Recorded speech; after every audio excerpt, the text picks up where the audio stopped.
Сәлеметсіздер ме, балалар? Екінші сынып дүниетану сабағы.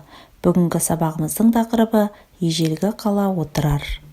Бүгінгі сабақтағы оқу мақсатымыз түрлі дерек көздерді зерделеу арқылы көне қалалар мен ескерткіштерді сипаттау. Балалар, бүгінгі сабақта сіздер ежелгі қалалардың қалай пайда болғанын білетін боласыздар. Тарихта тереңде жатқан қалалардың көшін Тараз қаласы бастайды.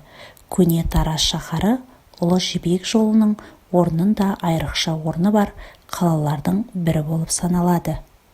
Түркістан қаласы осыдан 1500 жылдан астам тарихы бар Қазақ хандығының астанасы болған. Ұлы Жібек жолының орталығына айналған қаланың бірі. Түркістанның іргетасы 5-6 ғасырларда қаланған. Құлан бұл орта ғасырдағы шағын қаланың бірі. Қала туралы деректер 7 ғасырдан бастап белгілі бола бастады. Келесі ежелгі қалалардың бірі отырар, Қазақстанның орта ғасырдағы әйгілі қалаларының бірі. Отырар қаласы 8 ғасырда Тарбант деген атаумен танылды. Құпиясы мол отырар, жұмбақ сырларға толы аңызға айналған қала. Қайсарлығы үшін Шыңғыс ханның қаһарына ұшырап, отқа оранған қала.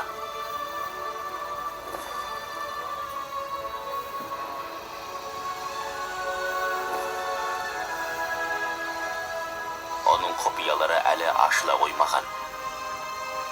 Ежелгі заманның қуатты да дамыған орталықтарының бірі. Отырар төл теңгесін шығаратын орталығымен бірегей жылыту жүйесімен ерекшеленетін шығыс үлгісіндегі сән салтанатты моншалармен даңқы шыққан. Көне шаһар бүкіл Тұран даласының сауда керуендерін, шайырлар мен ғалымдарын өзіне тартып отырған. Атақты Әмір Темір Қытайға жорыққа шыққанда дәл осы отырарда дүние салған. Мұнда уақыт өз шекарасын жоғалтып алғандай күй кешесің.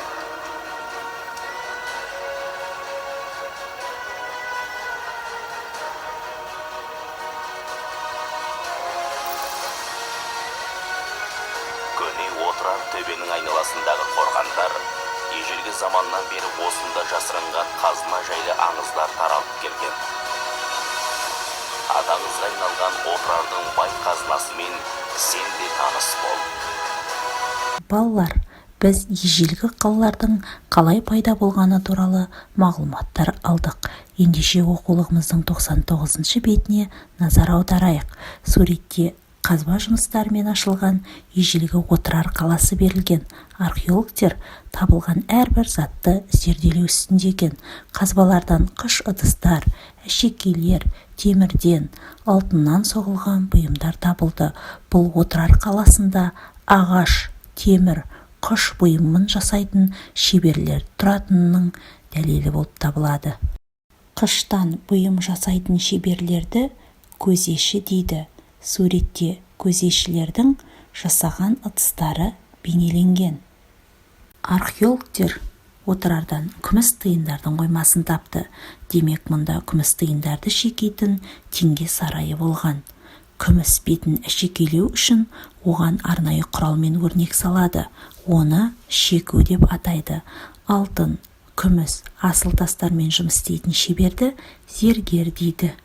Шеберлер мен ұсталар жасаған әртүрлі бұйымдар мен құралдар Ұлы Жібек жолы арқылы дүние жүзіне таралып отырған. Ертеде Қазақстан жерінен Ұлы Жібек жолы өткен. Сауда керуендері жібек мата, түрлі тауарлар тасымалдаған. Оның бойында отырар, сығанақ, құлан сияқты әдемі қалалар пайда болған. Білімге алға!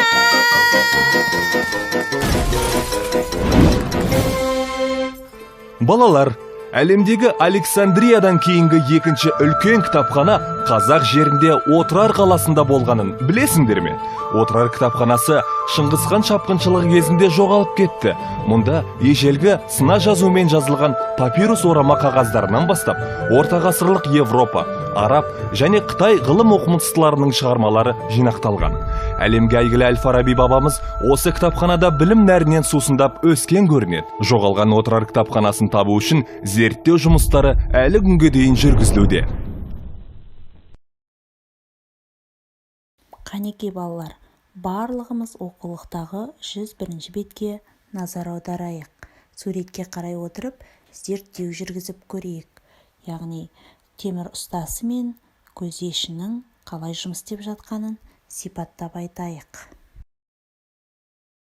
Жарайсыздар балалар, ұста темір құралдарымен айналысатын адам екен, ал көзеші қыштан бұйым жасайтын шеберлерді көзеші деп атайды екенбіз. Жарайсыңдар.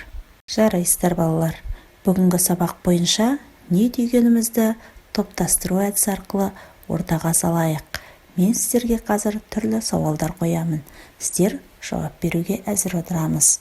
Отырар қандай қала болды сонымен балалар? Жарайсыздар. Отырар ежелгі қала болып табылады.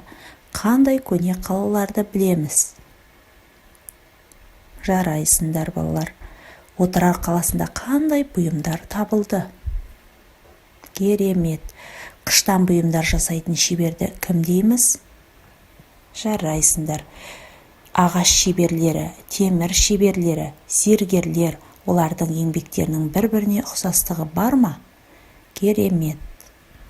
Балалар, бүгін сіздермен бірге өткен ежелгі қала Отырар тақырыбы барлығымызға түсінікті болды деп ойлаймын.